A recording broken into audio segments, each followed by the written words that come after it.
नमस्कार दोस्तों, Tomar maths class में आपका स्वागत है। जैसा कि सब लोग पढ़ चुके हैं, दो चैप्टर हम लोगों ने पढ़े हैं अभी तक, संख्या पद्धति और बहुपद। ठीक है, संख्या पद्धति में जितने प्रकार के फॉर्मूले बने थे वो सारे करवाए गए थे और जितने भी टाइप के क्वेश्चन बोर्ड एग्जाम में बनते वो भी करवाए गए थे। ठीक है, बहुपद में भी हम लोगों ने पढ़ा था कि बहुपद क्या होता है, पद क्या होते हैं, बहुपदों का क्लासिफिकेशन कैसे किया जाता है, या बहुपद कितने प्रकार के हो सकते हैं। उनमें जो अपने सिलेबस में बहुपद थे, जैसा कि सबने पढ़ा था, द्विघात बहुपद और त्रिघात बहुपद। अब उसके बाद में बात करते हैं, वहां भी क्वेश्चन जो बोर्ड एग्जाम में आएंगे वो सारे टाइप के करवाए गए। ठीक है, 5 टाइप के करवाए थे हमने क्वेश्चन। चैप्टर नंबर 3 जो अपना है, जिसका नाम है दो चरों वाले रैखिक समीकरण, हम लोग आज इसको समझेंगे। अच्छा, कल की बात अगर हम लोग करें यहाँ पे, कि जो उसमें सेकेंड चैप्टर में हम लोगों ने पढ़ा था चर और अचर क्या होते हैं। क्या होते हैं भाई? चर और अचर। तो चर अचर सब लोग पहले ही पढ़ चुके हैं। आज बात करनी है कि भाई दो चरों वाले रैखिक समीकरण क्या होते हैं। मतलब दो चर होंगे और समीकरण कैसा होगा? रैखिक। शायद सबने कल रैखिक का अर्थ भी समझा होगा। रैखिक का अर्थ होता है जहां पे घात कितनी होती है? एक। घात कितनी होती है? एक। बात समझने वाली ये है कि ये जो अपना पहला टॉपिक रहेगा, डेफिनेशन जो रहेगी वो इसी की रहेगी, रैखिक समीकरण की। ठीक है भाई, रैखिक समीकरण।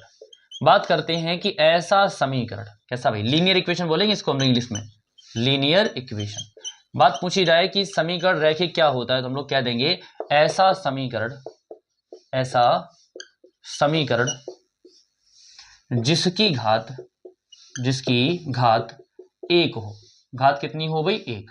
ठीक है, ऐसा समीकरण जिसकी घात कितनी हो? एक हो, घात एक हो, कमा रैखिक समीकरण कहलाता है। एक पॉइंट तो फिक्स है अपना कि पावर तो एक होगी, लेकिन पूछा गया ये किस टाइप का है, एक चर वाला है या दो चर वाला है। तो ध्यान रखना भी, अगर बोल दिया जाए कि एक चर वाला रैखिक समीकरण, कौन सा भाई? एक चर वाला रैखिक समीकरण, तो उसमें केवल एक चर होगा, या तो x होगा या फिर क्या होगा? y। या फिर दूसरा टाइप बोल सकता है भाई दो चरों वाला। कैसा वाला भाई? दो चरों वाला रैखिक समीकरण। बात क्लियर हो रही सभी को यहां तक भी, कि एक चर वाले के संबंध में हम लोग क्या करेंगे और दो चर वाले के संबंध में हम लोग क्या करेंगे। ठीक है, बात समझने वाली है यहाँ पे। अगर ये क्लियर होता है तो ये समझ लो लोग आधी समस्या समाधान हो जाएगा। ठीक है भाई, यहाँ पे समझते हैं कि ऐसा समीकरण जहां पे घात कितनी होती है? एक। अगर घात एक है तो ऐसे समीकरण को हम लोग क्या बोलते हैं? रैखिक समीकरण बोलते हैं।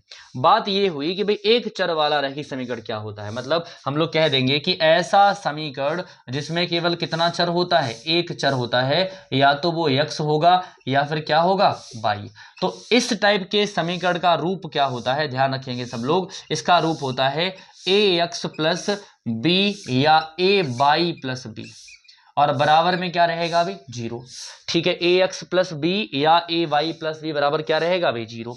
क्योंकि यहाँ पे चर केवल कितना होगा? एक, एक्स, और या फिर क्या होगा? वाई। तो दोनों की पावर भी कितनी रहेगी? एक रहेगी। क्या पहली बात सब लोग समझ गए कि वह समीकरण जिसमें केवल एक चर होता है और चर की घात कितनी होती है? एक, उसे बोलते हैं एक चर वाला रैखिक समीकरण। अच्छा, दो चर वाले का मतलब होता है वह समीकरण जिसका रूप, इसका रूप क्या होगा भाई दो चरों वाले का?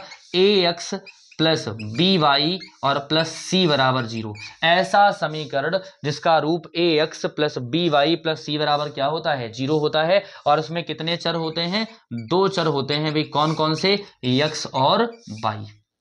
बात समझ मारी यहाँ पे भी क्लियर हो रहा होगा कि अगर पूछा जाए रैखिक समीकरण क्या होता है तो हम लोग कहते हैं कि वह समीकरण जिसकी घात कितनी होती है? एक होती है, उसे बोलते हैं रैखिक समीकरण। और एक चर वाले का मतलब जिसमें केवल एक चर होता है और उसकी घात कितनी होती है? एक होती है। दो चर वाले का मतलब होता है जिसमें केवल एक घात होती है और चर कितने होते हैं? दो। कन्फर्म यहां तक की बात भाई? ये तो हो गया किसके बारे में? दो चरों वाले के बारे में और एक चर वाले के बारे में। ठीक है भाई, कंफर्म हो रही होगी बात। अब इसके बाद में बात जो मेन पॉइंट अपने स्टार्ट होते हैं, इनका हल। मतलब चाहे किसी भी टाइप का हमें समीकरण दिया हो रैखिक में, उसका हल कैसे करेंगे। तो ध्यान रखिए भाई, अगर किसी भी इक्वेशन में एक चर है तो उसका हल भी कितना होगा? एक। हल भी कितना होगा भाई? एक। कहने का मतलब वहां पे केवल एक मान निकल सकता है, या तो x का या फिर किसका? y का। अगर किसी में दो चर हैं तो उसके कितने हल हो सकते हैं? अगर दो चरों वाला एक समीकरण है तो उसके अनंत हल होंगे। कितने में हल होंगे भाई? अनंत हल। लेकिन अगर दो समीकरण दिए हैं तो फिर उसकी प्रकृति के आधार पर हल करेंगे हम लोग, जो कि इसके बाद आने वाली है। बात समझ गए? अगर एक चर वाला एक समीकरण है तो उसका केवल एक हल होगा, जो या तो x का मान हो या फिर किसका होगा, y का मान। और अगर दो चरों वाला एक समीकरण है तो उसके अनंत हल होंगे, लेकिन अगर दो समीकरण दिए हैं तो उसकी प्रकृति पर निर्भर करता है कि कितने हल होंगे। ठीक है भाई, समझेंगे इतनी बात, यहां तक नोट करेंगे और फिर स्टार्ट करते हैं कि दो चरों वाले रैखिक समीकरण की प्रकृति कैसे ज्ञात की जाती है। ठीक है भाई, कर लेंगे सब लोग, आगे बढ़ते हैं इसके बाद में हम लोग कुछ एग्जांपल्स से बात करें थोड़ा सा यहाँ पे, जो हल करने में आसानी रहेगी। जैसे कि पहला टाइप है अपना, कोई भी हमें एक इक्वेशन दिया है 2x प्लस 3 इक्वल में कितना है भी 0। 2x प्लस 3 इक्वल में कितना दिया है 0। अगर हम इसका सोल्यूशन करेंगे तो 2x और 3 प्लस का है तो किसका हो जाएगा, माइनस का। x बराबर माइनस का 3y2, x की वैल्यू होगी माइनस की 3y2। अच्छा, ये तो था भाई केवल एक चर वाला, तो इसका हल भी कितना निकला है एक। यहाँ केवल x का मान है, y का मान नहीं होगा। दूसरी बात करते हैं, जैसे ये लिखा 2x प्लस 3y इक्वल में कितना है भाई 6। हल करने के लिए सबसे पहले हम रखेंगे x बराबर 0।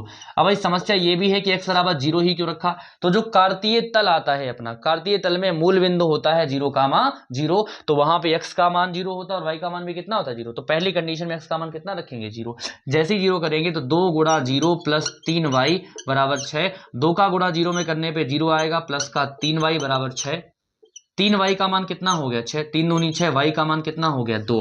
तो यहाँ x का मान 0 है और y का मान कितना है 2। ये एक हल है, और भी हल निकाल सकते हैं हम लोग इसके। जैसे हमने कह दिया y बराबर 0 रखने पर, तो अगर y बराबर हम लोग क्या रखेंगे 0, तो यहाँ पे हो जाएगा 2x plus 3 into 0 equal to कितना आ जाएगा 6। सॉल्व करेंगे 2x, ये तो हो जाएगा 0, यहाँ पे 6, 2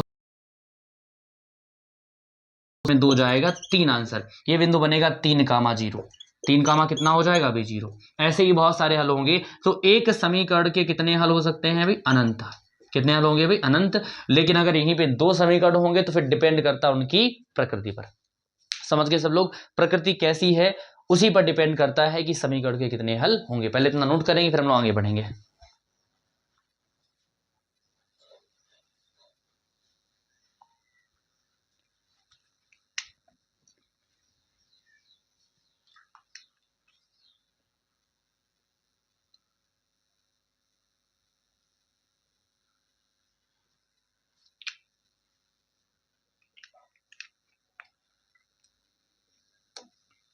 ठीक है अभी हो गया सबका। अब स्टार्ट करेंगे द्विघात समीकरणों का, रैखिक समीकरणों का जो युग्म होता है उसे कैसे सॉल्व किया जाए। तो यहां पे ध्यान रखेंगे भाई, रैखिक समीकरण युग्म, रैखिक समीकरण युग्म। ठीक है, युग्म की प्रकृति ध्यान रखिए भाई, रैखिक समीकरण का अर्थ रेखा ही होता है, मतलब रेखा का समीकरण। किसका भाई, रेखा का समीकरण। ध्यान दें भाई सब लोग, अगर कभी भी दो रैखिक समीकरण दिए हैं, जैसे कि a1x plus b1y plus c1 बराबर 0, दूसरा है a2x plus b2y plus c2 बराबर 0। अगर रैखिक समीकरण युग्म की प्रकृति की बात करें तो हमें रैखिक समीकरण दो दिए हैं। ठीक है भाई, हम इसमें 3 पॉइंट बनाएंगे भाई। कितने पॉइंट बनाएंगे भाई, तीनों पॉइंट बहुत ध्यान से समझने हैं सभी को, और इसके बाद में दोबारा फिर पढ़ने की आवश्यकता नहीं पड़ेगी, बस एक बार रिवीजन करना है। ठीक है भाई, बात क्या करेंगे हम लोग, अगर हमें ऐसे दो समीकरण दिए हैं फर्स्ट नंबर पे और सेकंड नंबर पे, तो हमें क्या करना है कि इनका रेशियो निकालना है, अनुपात निकालना है। अनुपात कैसे निकालेंगे, a1 upon a2, a1 upon a2, b1 upon v2। ध्यान रखिए भाई, गुणांक की बात हो रही है, x और y की बात नहीं करें तो x और y को लेना भी नहीं है, c1 अपॉन c2। अगर हम 3 अनुपात निकालेंगे, कितने अनुपात 3, और तीनों अनुपात बराबर ना आए, तीनों अनुपात बराबर ना आए तो हम कह देते हैं तब रेखाएं प्रतिच्छेदी होंगी। रेखाएं कैसी होंगी, प्रतिच्छेदी। प्रतिच्छेदी का मतलब होगा कि रेखाएं एक दूसरे को एक बिंदु पर काटेंगे। कितने बिंदु पर भी, एक बिंदु पर। तो ऐसे अगर रेखाएं दी गई हैं तो रेखाएं कितने बिंदु पर काटेंगी, एक बिंदु पर काटेंगी, इस टाइप से। और अगर रेखाएं एक बिंदु पर काटेंगी तो इनका केवल कितना हल होता है, एक अद्वितीय हल। कैसा हल, अद्वितीय का मतलब होता है कि इसका कोई दूसरा हल नहीं हो सकता, जिसके जैसा कोई दूसरा ना हो, मतलब केवल एक हल। और अगर एक हल है तो इनका जो निकाय होगा वो संगत होगा।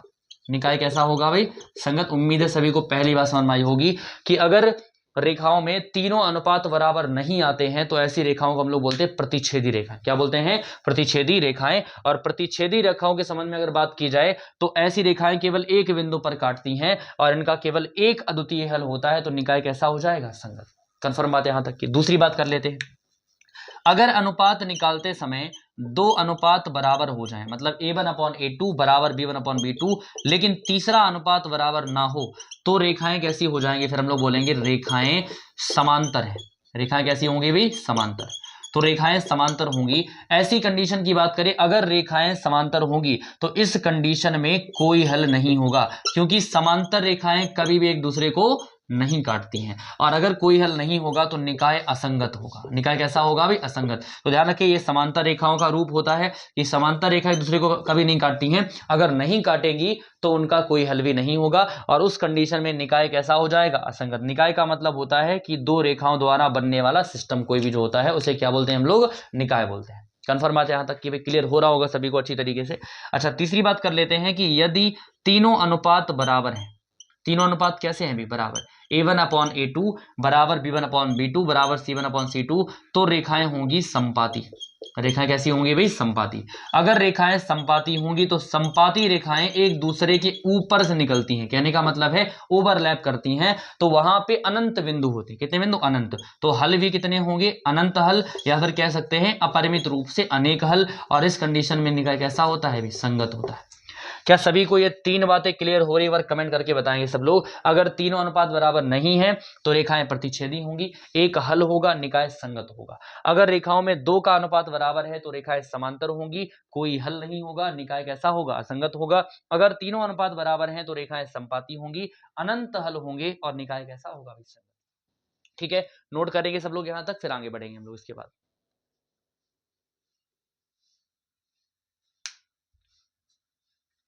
ठीक है, भी अगला पॉइंट देखते हैं हम लोग इसके बाद में।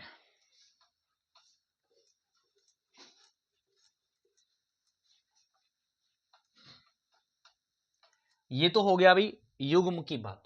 अब इनके एग्जाम्पल भी समझेंगे अलग अलग हम लोग। जैसे कि पहला एग्जाम्पल है, लिखा है 2x + 3y + 5 इक्वल में 0, 3x, ठीक है, 3x + 6y + 7 is equal to 0। पहले तो यही पूछा जाएगा कि इन रैखिक समीकरणों की प्रकृति बताओ। तो हम लोग क्या कहेंगे कि पहले वाले में जो मान है वो a1 b1 c1, तो क्या कह देंगे? a1 बराबर कितना है? 2, b1 बराबर कितना है? 3, c1 बराबर कितना है? 5। ठीक है भी, पहली बात समझे सब लोग, a1 b1 और c1। अच्छा, a2 बराबर कितना है? 3, b2 बराबर कितना है? 6, c2 बराबर कितना है भी? 7। तो ये मान हो जाएगा। अब हम निकालेंगे अनुपात। तो a1/a2 बराबर है 2/,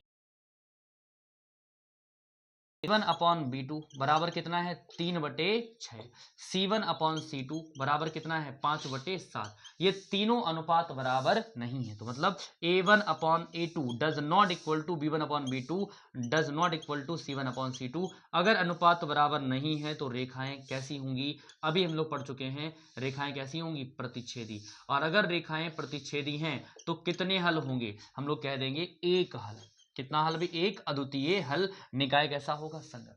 कंफर्म हुआ एग्जांपल सभी को? अगर हमें दो रेखाएं दी हैं तो हम a1 b1 c1 का मान निकालेंगे, a2 b2 c2 का मान निकालेंगे, और उनका अनुपात निकालेंगे। अगर अनुपात बराबर नहीं है तो रेखाएं कैसी होंगी? प्रतिच्छेदी होंगी।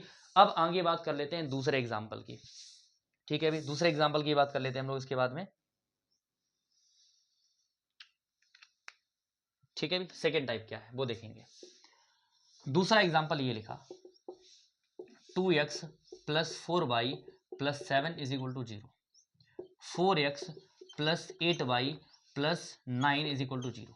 ठीक है भाई, तो सबसे पहले ये पूछेंगे कि इसमें a1/a2, या फिर पहले a1 का मान कितना है? 2, v1 का मान कितना है? 4, c1 का मान कितना है भाई? 7, a2 का मान कितना है? 4, v2 का मान कितना है? 8, और c2 का मान कितना है भाई? 9। तो ये हो गए यहाँ पे कितने अनुपात भाई? यहाँ पे हमने नंबर ले लिए अलग अलग। ठीक है भाई, अब क्या करेंगे हम लोग? अनुपात निकालेंगे। तो a1/a2, a1 कितना है? 2, a2 कितना है? 4, b1/b2 मतलब 4 बटे कितना हो जाएगा? 8, और c1/c2 मतलब 7 बटे कितना हो जाएगा? 9। क्या बात क्लियर हो रही है यहाँ तक की भाई? ठीक है, कन्फर्म बात। अब क्या होगा कि यहाँ पे a1 अपॉन a2 का मतलब होता है 2/4, जैसे कैंसिल करोगे 2 दूनी 4, तो a1 अपॉन a2 का मतलब हो गया 1/2, v1 अपॉन b2 4 दूनी 8 मतलब 1/2, लेकिन c1 अपॉन c2 रहेगा 7/9। तो देख के बताएं कितने अनुपात बराबर है, तो हम लोग कह देंगे यहाँ पे कि अनुपात कितने बराबर हैं, 2, a1 अपॉन a2 बराबर है v1 अपॉन b2 के, लेकिन बराबर नहीं है किसके, c1 अपॉन c2 के। ऐसी कंडीशन में हम लोग कह सकते हैं कि रेखाएं समांतर हैं। रेखाएं कैसी हैं अभी, समांतर। अगर रेखाएं समांतर हैं तो कोई हल नहीं होगा। उम्मीद है सभी को बात क्लियर हो गई होगी। और ऐसे ही तीसरा पॉइंट रहेगा कि अगर तीनों अनुपात बराबर हो जाएं तो रेखाएं कैसी होंगी, समपाती, और समपाती रेखाओं के कितने हल होंगे, अनंतर। कन्फर्म हुआ सभी को, एक बार कमेंट करके बताएंगे सब लोग कि प्रतिच्छेदी और समांतर रेखाएं क्लियर हो रही कि नहीं हो रही। ठीक है भाई, 2 एग्जाम्पल हो चुके हैं। अब इसके बाद में हम लोग बात करेंगे कि अगर इनके संबंध में हमें क्वेश्चन दिए हैं जिनमें हमें के का मान पूछा गया है तो कैसे निकालेंगे। ठीक है भाई, एक बार नोट करें फिर स्टार्ट करते हैं।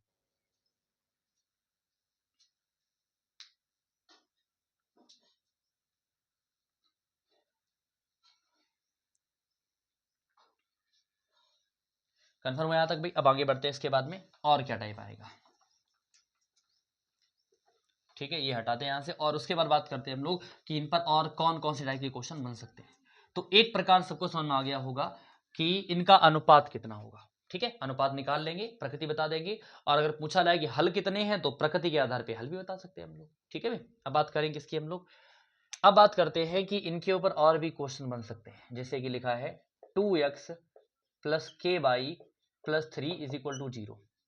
ठीक है भाई, 3x plus 5y plus 7 is equal to 0, ऐसा बोला गया यहाँ पे। कितना भाई, तो 2x plus k y plus 3 is equal to 0 और 3x plus 5y plus 7 is equal to 0, और कहा गया कि इनका कोई हल नहीं है। कोई हल नहीं मतलब ऐसे कहा जाएगा कि दिए गए रैखिक समीकरण युग्म का कोई हल नहीं है तो के का मान ज्ञात कीजिए। मतलब इनका कोई हल नहीं है तो किसका मान पूछेगा भाई, के का। अच्छा, जैसे इन्होंने बोला कि कोई हल नहीं है, कोई हल नहीं है, तो हम लोग समझ गए कि रेखाएं समांतर होंगी। तब रेखाएं कैसी होंगी, समांतर। तब रेखाएं समांतर होंगी। ठीक है, अगर रेखाएं समांतर हैं तो दो अनुपात कैसे होंगे, बराबर। a1 अपॉन a2 बराबर क्या होगा, b1 upon b2 does not equal to c1 upon c2। क्या हमें तीसरे अनुपात से मतलब होना चाहिए भी, बिल्कुल नहीं, क्योंकि दो अनुपात से ही मतलब है। दो ही अनुपात कैसे होते हैं, बराबर होते हैं। ठीक है, a1 का मान कितना है देख के बताएंगे सब लोग, और b1 का मान कितना है, c1 का मान कितना है। समझते बात को। a1 का मान लिखा है 2, तो 2, और a2 का मान है 3, b1 का मान है k और v2 का मान है 5, लेकिन हमें c1 c2 से कोई फर्क नहीं पड़ता तो इसको हम लिखेंगे भी नहीं। हल करेंगे तो 5 दूनी 10, k बराबर हो जाएगा 10/3। शायद सभी को पहला पॉइंट कंफर्म हुआ होगा। कंफर्म बात यहां तक की भाई, कि अगर हमें अनुपात दिया गया है या फिर हमें बताया गया है कितने हल हैं तो हम वहां पे बता सकते हैं कि रेखाओं का क्या हल निकलेगा या फिर के का मान क्या निकलेगा। ठीक है भाई, और एक बार देखते हैं दूसरा क्वेश्चन भी यहाँ पे एग्जाम्पल के फॉर्म में लेके। क्वेश्चन लिखा है 3x plus 5y plus k is equal to 0, 2x plus 7y और प्लस 5 इज इक्वल टू 0। ठीक है भाई, बात कर लेते हैं यहां से भाई कि इस क्वेश्चन में हमसे के का मान पूछा जाएगा और कहा जाएगा कि इनका एक हल है। कितना हल है भाई, एक। ऐसे बोल देगा कि दिए गए रैखिक समीकरण के युग्म का केवल एक हल है। कितना हल है भाई, एक हल। तो यहाँ पे लिख लेते हैं हम लोग, केवल कितना हल होगा भाई, एक हल है। तो हम लोग क्या कहेंगे भाई, अगर एक हल है तो रेखाएं कैसी होंगी, तब रेखाएं प्रतिच्छेदी होंगी। तब रेखाएं कैसी होंगी, प्रतिच्छेदी। अगर रेखाएं प्रतिच्छेदी हैं, अगर रेखाएं कैसी हैं, प्रतिच्छेदी हैं, तो उनके अनुपात बराबर नहीं होंगे। मतलब a1 upon a2 does not equal to b1 upon b2 does not equal to c1 upon c2। क्या हमें सारे अनुपात हल करने पड़ेंगे भाई, तो नहीं, हम लोग केवल दो अनुपात हल करेंगे, कोई भी दो अनुपात। तो यहाँ पे b1 का मान बताएं, इस पॉइंट को भी छोड़ देंगे। यहाँ पे b1 का मान कितना है, 5। या फिर कह सकते हैं पहले इसको हल करते हैं, तो a1 का मान है 3, a2 का मान कितना है 2, v1 का मान कितना है तो 5 और v2 का मान कितना है 7।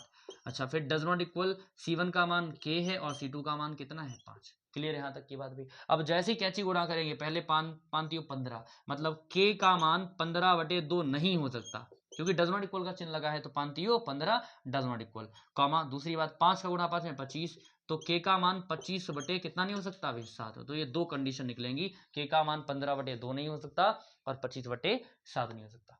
क्लियर बात यहाँ तक कि इस टाइप के क्वेश्चन बनते हैं यहाँ पे, ये भी शायद सभी को कंफर्म हो रहा होगा कि अगर हमें हल टाइप में दिया है तो हम के का मान कैसे निकाल सकते हैं। क्लियर बात यहाँ तक कि अगर ये क्लियर है तो हम लोग आगे बढ़ेंगे और अब स्टार्ट करेंगे रैखिक समीकरणों को हल करने की विधियां। ठीक है भाई, रैखिक समीकरणों को हल करने की क्या स्टार्ट करेंगे हम लोग, विधियां स्टार्ट करेंगे। तो समझते हैं इसके बारे में भी, और ये टॉपिक भी ठीक ठाक है क्योंकि आगे इसके ऊपर क्वेश्चन बहुत सारे बनेंगे वहां पे। ठीक है भाई, देखते हैं।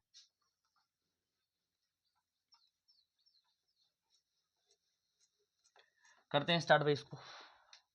देखिए भाई, कहेंगे हम लोग रैखिक समीकरण को हल करने की विधियां, तो हल करने की विधियां सब लोग ध्यान समझते रहे अभी, क्योंकि अगर ये टॉपिक कंफर्म हो गया तो आगे जितने भी क्वेश्चन आएंगे सब इसी टाइप में से आ जाएंगे। ठीक है, तो चैप्टर में मतलब यहाँ से जो क्वेश्चन समझाया जा रहा है जिस टाइप का, उसी टाइप के क्वेश्चन फंसते हैं बोर्ड एग्जाम में या फिर अनसॉल्व पेपर अगर देखा हो सबने तो वहां देखना क्वेश्चन लगभग इसी टाइप के आते हैं। ठीक है भाई, अब बात कर लेते हैं हल करने की विधियां क्या क्या हैं। तो ध्यान रखें भाई कि रैखिक समीकरणों को हल करने की 3 विधियां हैं भाई।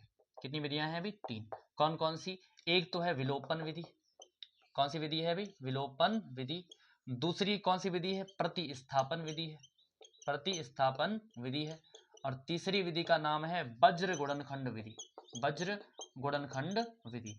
ठीक है भाई, इसको बोलते हैं एलिमिनेशन मेथड। क्या बोलते हैं, एलिमिनेशन मेथड, एलिमिनेशन मेथड। अच्छा, दूसरी बात हम लोग कर लेते हैं सबस्टिट्यूशन मेथड, सबस्टिट्यूशन मेथड। ठीक है, और तीसरा पॉइंट होता है क्रॉस मल्टीप्लिकेशन मेथड, वज्र गुणनखंड विधि। ठीक है, क्रॉस मल्टीप्लिकेशन मेथड। क्लियर बात यहां तक की भाई सभी को कंफर्म हो रहा होगा कि रैखिक समीकरण को हल करने कितनी विधियां हैं भाई, 3 विधियां हैं। ठीक है, अब बात समझेंगे हम लोग कि हमें हल कैसे करना है या फिर विधि कैसे प्रयोग में लानी है अपने। ठीक है भाई, तो पहले इतना नोट करेंगे फिर हम इसको सॉल्व करके आगे स्टार्ट करेंगे। पहले आएगी विलोपन विधि। कौन सी विधि आएगी, विलोपन विधि आएगी, फिर आगे बढ़ेंगे। तो ये साफ कर देते हैं भाई, और पहली विधि आती है विलोपन विधि। तो विलोपन का अर्थ होता है विलुप्त करना। क्या करना भी, विलुप्त करना, मतलब एक पद को विलुप्त करना। एक पद को क्या करना है अभी, विलुप्त करना है या गायब करना है, और दूसरे पद का मान निकाल देना है। मतलब एक पद को हम विलुप्त करेंगे और दूसरे पद का क्या निकाल लेंगे, मान निकाल लेंगे। एग्जाम्पल समझते हैं हम लोग। पहला टाइप, अगर लिखा है x plus y is equal to 8, पहला टाइप है x minus y is equal to 7। ठीक है, पहला क्वेश्चन नॉर्मल लेंगे हम लोग, आगे जो क्वेश्चन आएगा थोड़ा सा लेवल बढ़ाएंगे उसका। फिर हम लोग x प्लस वाई की वैल्यू है 8, x माइनस वाई की वैल्यू कितनी है 7। तो पहले तो ये डिसाइड करना है कि इनको जोड़ना है या फिर क्या करना है, घटाना है। जोड़ने या घटाने से एक पद विलुप्त होना चाहिए, गायब होना चाहिए। तो हम लोग कहेंगे यहाँ x x है, दोनों सेम सेम है, y है और y है। यहाँ y प्लस का, यहाँ y माइनस का, अगर हम इसको जोड़ देते हैं तो जोड़ने पर क्या हो जाएगा, जोड़ने पर y से y क्या हो जाएगा, कैंसिल। x x कितना हो जाएगा 2x, 8 7 कितना हो जाएगा 15, x बराबर 15 के बटे में कितना जाएगा 2x बराबर हो गया 15 बटे 2।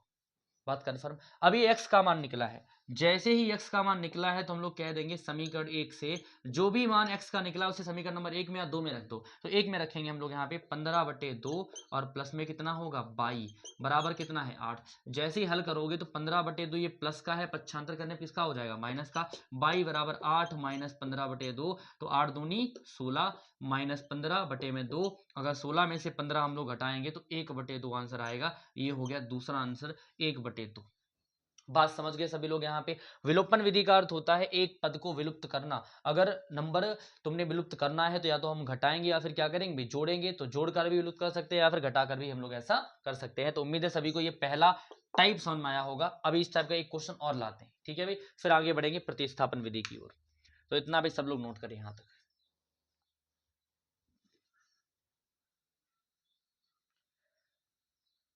ठीक है भाई, यहां तक की बात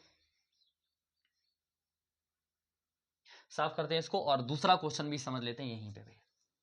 ठीक है, अब हो सकता है क्वेश्चन में थोड़ा सा परिवर्तन आए भाई, क्वेश्चन कुछ ठीक ठाक लेवल का आ जाए। जैसे लिखा है यहाँ पे 3x plus 2y is equal to 5, यहाँ पे लिख दिया x प्लस 3y और इक्वल में यहाँ पे बोल दिया गया कितना भाई 4। ये इक्वेशन नंबर फर्स्ट है और ये कितना है 2 सेकंड नंबर। इतना कठिन क्वेश्चन भी नहीं, नॉर्मल क्वेश्चन है, लेकिन हाँ लेवल थोड़ा सा चेंज हो सकता है। अच्छा यहाँ चिन्ह माइनस का बना लेते हैं, कोई दिक्कत नहीं। ठीक है, देखना ये है कि हमें विलोपन विधि अगर प्रयोग करनी है तो कोई दो पद बराबर होने चाहिए। पद कैसे होने चाहिए? बराबर। हम लोग क्या करेंगे यहाँ 3x प्लस 2y और वैल्यू कितनी है 5, x माइनस 3y की वैल्यू कितनी है 4। देखना ये क्या पहले वाले समीकरण के कुछ पद दूसरे वाले के बराबर हैं, तो हमने कहा यहाँ 3 यहाँ पे 1 बराबर नहीं है, यहाँ 2 यहाँ पे 3 बराबर नहीं है, तो हम लोग क्या करें या तो यहाँ 3 का गुणा कर ले जो 3 के बराबर हो जाए, या फिर इन दोनों में गुणा करें, दोनों बराबर करें। तो अच्छा रहेगा अगर हम लोग एक में ही गुणा कर ले। इस वाले इक्वेशन में हमने 3 से गुणा किया, तो हम लिखेंगे समीकरण 2 में 3 से गुणा, समीकरण 2 में 3 से गुणा करने पर। ठीक है, जैसे ही गुणा करेंगे 3 एकम 3, 3 का गुणा 3 में कितना हो जाएगा 9, 3 चौकू 12। अब इसको नीचे ले आएंगे 3x प्लस 2y बराबर कितना हो जाएगा 5। बात समझ गए यहाँ तक की? अब इनको घटाएं या जोड़े, तो हमने कहा पहले हमने गुणा कर दिया, बाद में इसको नीचे ले आए हम, तो घटाने पर ये पद किसका हो जाएगा माइनस का, ये माइनस का, ये माइनस का, 3 3 कैंसिल, 9 और माइनस का 2 कितना हो जाएगा 11, 12 में से 5 घटाओ कितना बचेगा 7, तो 11 जाएगा बटे में, y बराबर 7 बटे 11 पर वो किसका होगा माइनस का। उम्मीद है सभी को ये पहली बात क्लियर हुई होगी कि ये मान कैसे निकला है। क्लियर बात यहाँ तक की कि पहले पद बराबर करना है गुणा करके, उसका जोड़ना घटाना वो अपने हिसाब से करना है। अगर नंबर प्लस प्लस के हैं तो घटा लेंगे, अगर एक प्लस का एक माइनस का तो जोड़ लेंगे, उससे भी काम चल जाएगा। ठीक है भाई, अब क्या बात करते हैं, y का मान आ गया। जो भी y का मान आया है उसे या तो समीकरण नंबर 1 में रखो या फिर 2 में, तो हम 1 में ही रखेंगे। 3x और यहाँ पे है 2y, y के स्थान पे कितना रखेंगे 7 बटे 11 और बराबर हो जाएगा यहाँ पे कितना भी 5, तो 3x 7 दूनी 14 माइनस का 14 बटे में 11 बराबर कितना है 5, 3x बराबर 5 माइनस 5 प्लस का है, माइनस का 14 बटे 11 किसका हो जाएगा प्लस का, तो 11 का गुणा 5 में करो कितना हो जाएगा 55 प्लस 14 बटे में 11, तो 3x बराबर ऐड करेंगे 5 4 9 और 5 कितना हो जाएगा 6 बटे में 11, 3 से काटेंगे तो 3 दूनी 6 और 3 त्रिका 9, 23 बटे 11 ये दूसरा आंसर। उम्मीद है सभी को ये दूसरी विधि भी कंफर्म हुई होगी कि विलोपन विधि का दूसरा टाइप क्या हो सकता है, जिनमें पद बराबर नहीं होते हैं और जिनमें पद बराबर होते हैं। ठीक है, तो यहाँ तक सब लोग नोट करेंगे और फिर हम लोग समझेंगे प्रतिस्थापन विधि। अगर विलोपन विधि कंफर्म हुई सभी को तो एक बार क्लियर करेंगे और थम्स अप करेंगे कि कंफर्म हो रहा है कि नहीं हो रहा है। ठीक है भाई,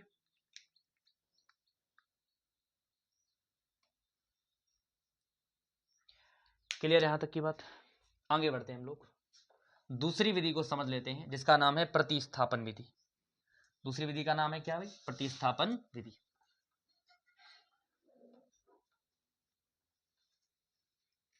तो दूसरी विधि है सेकंड मेथड जिसका नाम है प्रतिस्थापन विधि।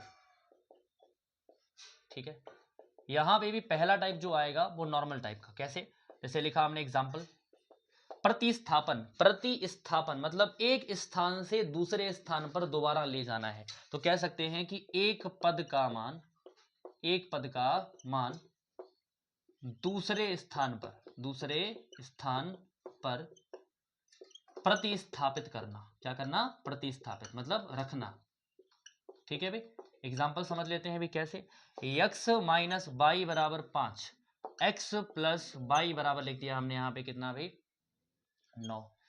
पहला क्वेश्चन, दूसरा, पहला क्वेश्चन बेसिक है, नॉर्मल लिखा है, बहुत कठिन क्वेश्चन नहीं है। ठीक है, समझना यह है कि हमें दो समीकरण दिए हैं, हम दोनों समीकरण में से किसी एक को हल करके किसी एक पद का मान निकालेंगे, या तो x का या फिर किसका मान होगा y का। तो हम कहेंगे समीकरण 1 से ही मान निकाल लेते हैं। समीकरण 1 से जो माइनस का बाई है पक्षांतर करने पे किसका हो जाएगा प्लस का, x बराबर बाई प्लस कितना हो जाएगा 5, ये मान आ गया। अब x का जो मान आया है वो कहां रखेंगे, समीकरण नंबर 2 में, मतलब बाई का पक्षांतर। अच्छा, किसी ने कहा मेरी इच्छा है कि हम x का पक्षांतर करेंगे, तो भाई कर सकते हैं, कोई दिक्कत वाली बात नहीं है।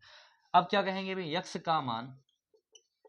का मान समीकरण 2 में प्रतिस्थापित करने पर, क्या करने पर, समीकरण 2 में प्रतिस्थापित करने पर, प्रतिस्थापित करने पर।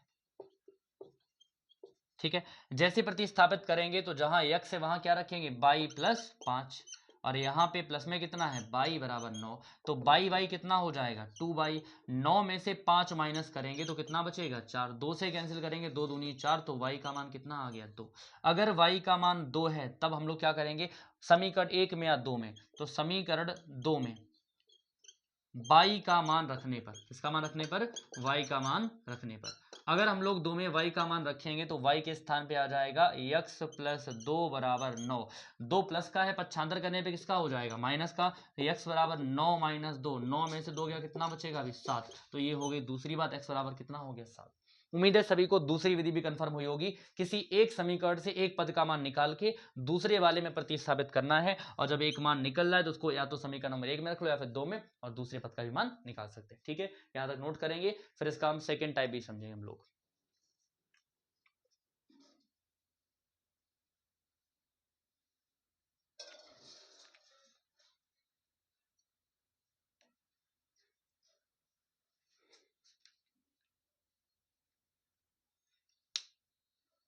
ठीक है, भी कर लेंगे सब लोग, आगे बढ़ते हैं। इसके बाद में सेकंड टाइप का भी एक क्वेश्चन देख लेते हैं, जो थोड़ा सा इससे कुछ ऊपर के लेवल का आएगा। जैसे हमने क्वेश्चन लिखा है यहाँ पे, पहला जो सेकंड एग्जांपल है, इस टाइप से लिख दिया हमने, 2x minus 3y is equal to 6। ये पहला टाइप हो गया, नंबर 1। ठीक है, और यहाँ पे लिखा हमने कि 2x plus 7y is equal to 14। ये इक्वेशन नंबर सेकेंड हो गया, सेकेंड नंबर। ठीक है भाई, हमसे कहेगा कि दोनों समीकरणों को प्रतिस्थापन विधि से हल करना है। मतलब यहाँ पे अपने मन से नहीं करना है, विधि लानी है उनकी तरफ से, जो बोले वो लोग बोलेंगे। जैसे विलोपन बोला है तो विलोपन यूज करेंगे, प्रतिस्थापन बोला है तो प्रतिस्थापन यूज करनी पड़ेगी भाई। जो विधि वो लोग कहेंगे वही यूज करनी पड़ेगी। ठीक है भाई, समझते हैं इसको हम लोग कैसे हल करेंगे।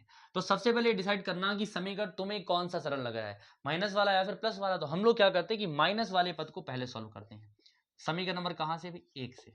समीकरण 1 से अगर माइनस का प्लस का 2x है, माइनस का 3y है, पक्षांतर करने पे किसका हो जाएगा, प्लस का।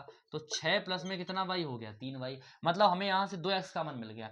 x का मान निकालोगे तो 6 प्लस 3y और बटे में कितना जाएगा, 2। ये किसका मान हो गया, x का। अब हम लोग क्या कहेंगे, हमने समीकरण 1 से x का मान निकाल लिया, तो x का मान, किसका मान भाई, x का मान समीकरण 2 में, 1 से निकाल के 2 में प्रतिस्थापित करने पर, क्या करने पर, प्रतिस्थापित करने पर,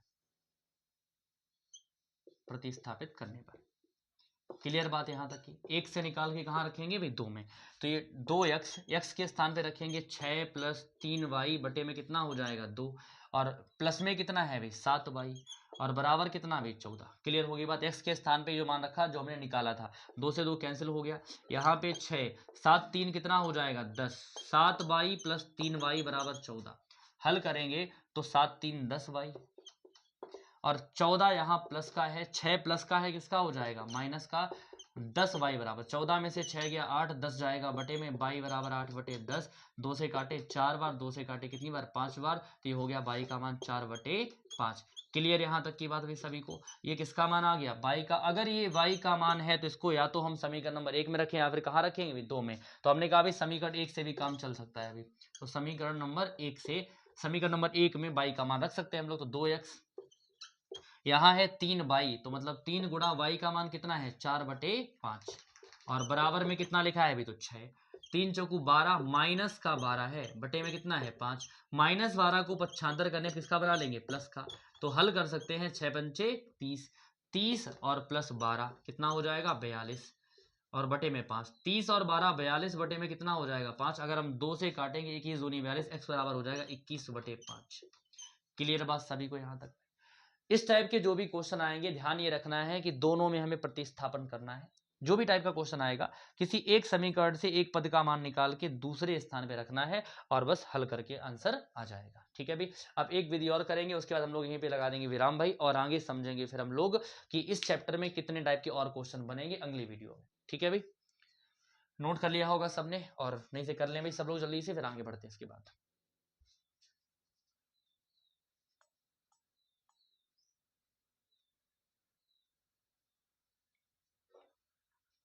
ठीक है भाई, हो गया यहाँ पे।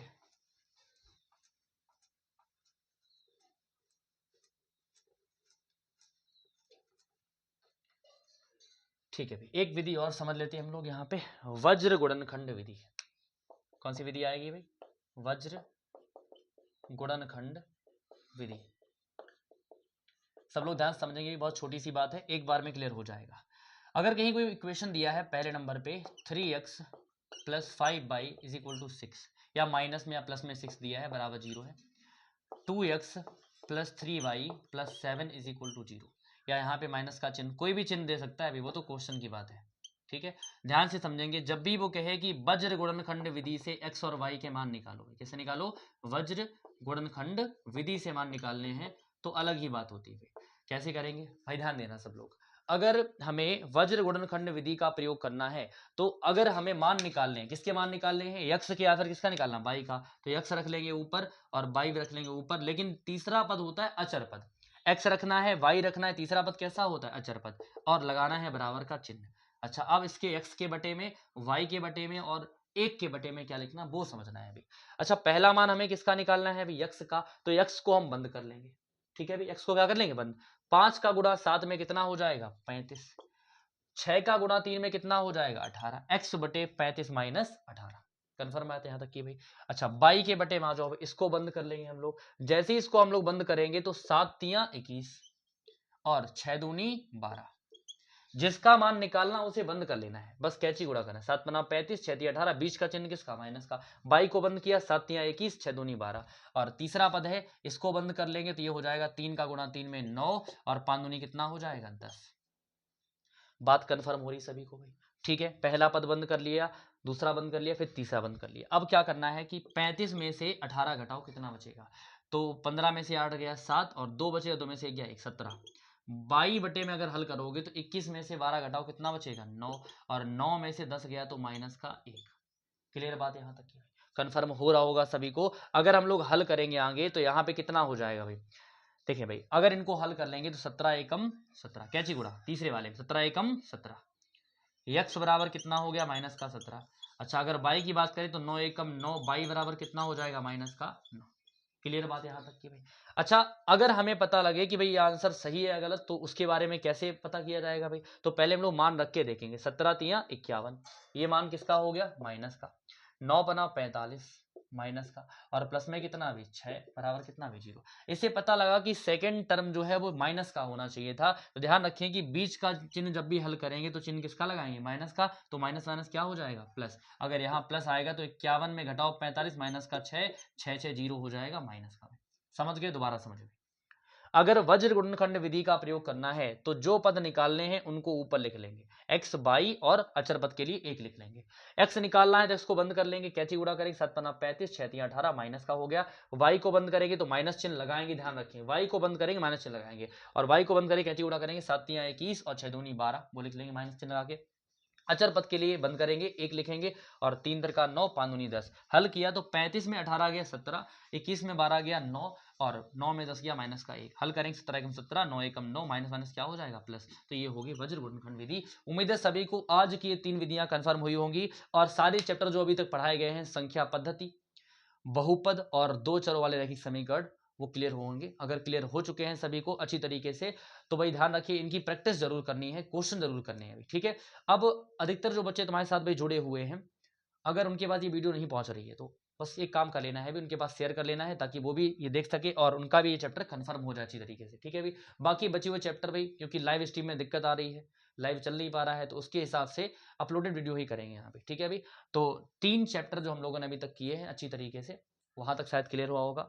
अगर क्लियर हुआ है तो एक बार हम सब करेंगे सभी लोग अच्छी तरीके से, और फिर आगे बढ़ेंगे हम लोग चौथे चैप्टर की ओर, ठीक है। अगली वीडियो में चौथा चैप्टर क्लियर किया जाएगा, और ध्यान रखिए सारे चैप्टर किए जाएंगे 1 से लेकर 15 तक के जो भी चैप्टर थे अपने अभी तक। हाँ, अब के साल में रचना का चैप्टर जो अपना हटा हुआ है, रचना नहीं आ रही है, तो चैप्टर 15 नहीं है, 14 रह गए हैं उसके हिसाब से, ठीक है अभी। समझ गए सभी लोग, तो यहाँ तक हम लोग आज करेंगे और यहीं पे पूर्ण विराम देंगे। धन्यवाद।